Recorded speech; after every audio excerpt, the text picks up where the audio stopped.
नमस्कार दोस्तों। आज हम लोग पढ़ने जा रहे हैं प्रेशर बेल्ट्स, वायुदाब पेटियाँ।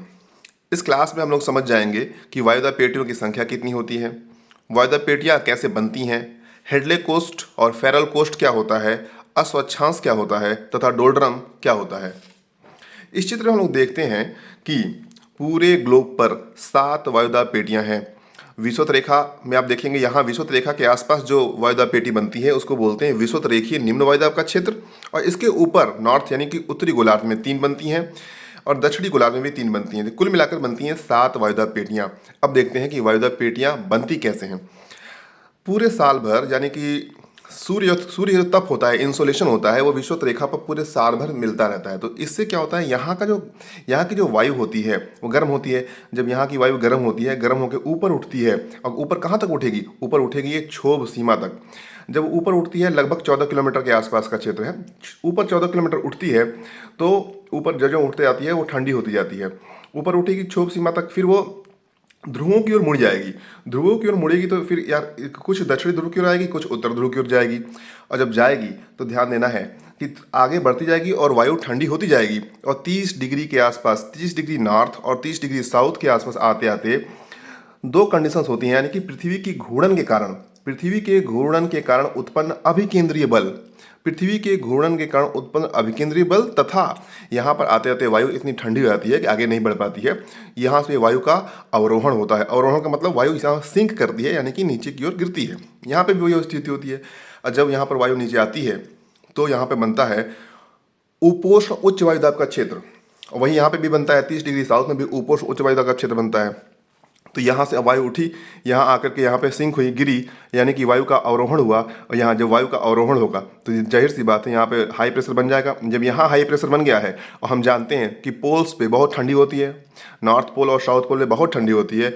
यहाँ पे वायु बहुत ज़्यादा हाई प्रेशर के साथ पहले ही वायु जो ठंडी वायु होती है हमेशा नीचे ही रहती है और गर्म वायु ऊपर उठती है, उसकी प्रॉपर्टी होती है। तो ठंडी यहाँ पे हाई प्रेशर बना हुआ है, यहाँ पे वायु अपने आप पृथ्वी के घूर्णन के कारण नीचे आ गई है।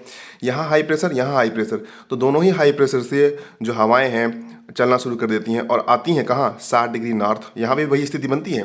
यहाँ पे हाई प्रेशर है, यहाँ पे साउथ पोल पे भी हाई प्रेशर है। यहाँ से हवा चलेगी इधर तो 60 डिग्री नॉर्थ, यहाँ से भी हवा चलेगी तो यहाँ पे आएगी। और दोनों ही गोलार्धों में 60 डिग्री पे जो वायु टकराती हैं, तो ये जो वायु है आई और ये जो वायु है ये भारी होती है। ये भी भारी होती है, लेकिन इसकी तुलना में ये हल्की होती है। दोनों टकरा के ये वायु ऊपर उठती है। तो जब ये वायु ऊपर उठती है, फिर यहाँ जाती है, फिर यहाँ पे ध्रुवों की ओर चल देती है। तो यहाँ पे इस तरह से यहाँ पे 3 कोस्ट बन जाते हैं। तो पहला जो कोस्ट बना, इसको हेडले ने बताया था, इसलिए इसको बोलते हैं हेडले कोस्ट।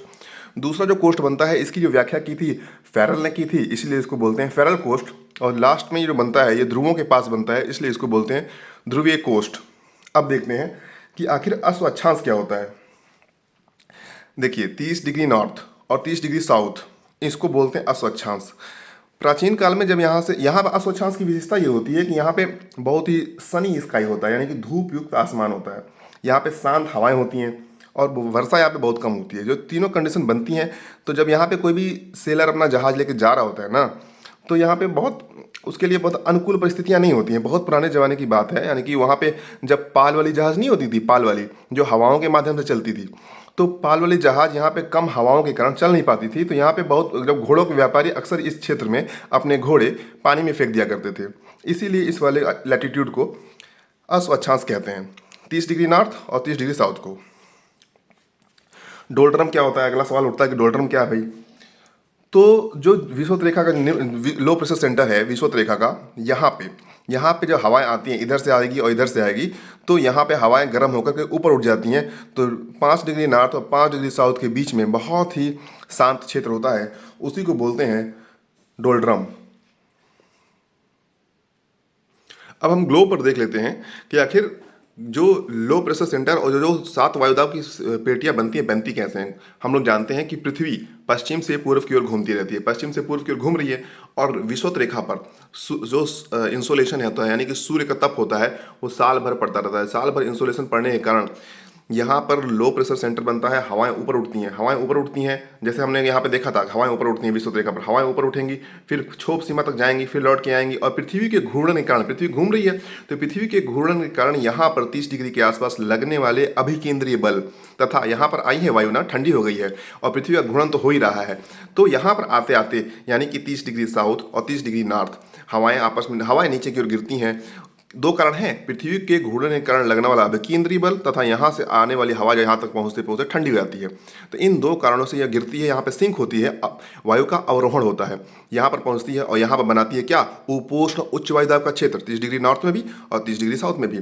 और फिर यहाँ पर हाई प्रेशर है, हम लोग जानते हैं ध्रुवों पर हाई प्रेशर तो है ही, तो ये दोनों हाई प्रेशर से हवाएं चलती हैं, आती हैं यहाँ पर और यहाँ हवा उठती है। तो यहाँ आती हैं, यहाँ पर हवा उठती है, इसको बोलते हैं ये वायु का आरोहण हो रहा है, वायु ऊपर की ओर उठ रही है। और जहाँ हम जानते हैं जहाँ वायु उठेगी वहाँ बनेगा लो प्रेशर सेंटर। यहाँ पे गर्म हवा होकर उठी थी, तो यहाँ बनता है लो प्रेशर सेंटर। अब देखिए, जब यहाँ पर हाई प्रेशर है, यहाँ पर भी हाई प्रेशर है, और इसीलिए तो यहाँ पे तीन जो ऐसी जो वायुदाब पेटियाँ हैं, कौन सी, जो सबसे उत्तर में है, जो सबसे दक्षिण में है और जो विषुवत रेखा पे है, तीन, इन सातों में से तीन वायुदाब पेटियाँ ताप की वजह से, यानी कि ताप जनित थर्मली इंड्यूस्ड पेटियां हैं, और जो बाकी जो हैं ये दोनों और ये दोनों, ये जो चार हैं वो दाब जनित हैं, यानी कि प्रेशर से बनी हुई ये पेटियां हैं। तो तीन जो है थर्मली इंड्यूस्ड है, कौन कौन सी, उत्तर वाली और सबसे दक्षिण वाली तथा विषुवत रेखा के वाली, विषुवत रेखीय जो निम्न वायुदाब क्षेत्र है वही। अच्छा, अस्वच्छांश देखें कहाँ है, यही तो है अस्वच्छांश, कौन, 30 डिग्री नॉर्थ में और 30 डिग्री साउथ में। और ध्यान से देखेंगे तो जितने जो हमारे जो उष्ण कटिबंध वाले वो हैं, क्या नाम है, मरुस्थल है, वो 30 डिग्री नॉर्थ और 30 डिग्री साउथ में ही आपको मिल जाएंगे। 30 डिग्री नॉर्थ और 30 डिग्री साउथ में आपको मरुस्थल मिलेंगे जो उष्ण कटिबंध में पड़ते हैं। यहाँ पे देखिए साउथ नॉर्थ अमेरिका है, यहाँ पे सोनरन डेजर्ट मिलेगा आपको, मोजावे डेजर्ट मिल जाएगा। उसी तरह देखेंगे तो हर जगह पे 30 डिग्री नॉर्थ और 30 डिग्री साउथ पे उष्ण कटिबंध वाले मरुस्थल मिलेंगे। चलिए अगले वीडियो हम लोग देखेंगे नया टॉपिक। धन्यवाद।